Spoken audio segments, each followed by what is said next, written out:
అతి పరిశుద్ధుడా స్తుతి నైవేద్యము నీకే అర్పించి కీర్తింతును.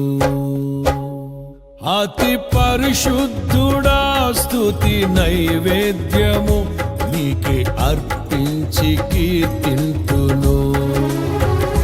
నీవు నా పక్షమై నన్ను దీవించగా, నీవు నా తోడువై నన్ను నడిపించగా, జీవింతును నీ కోసమే ఆశ్రయమైన నా యేసయ్యా. అతి పరిశుద్ధుడా స్తుతి నైవేద్యము నీకే అర్పించి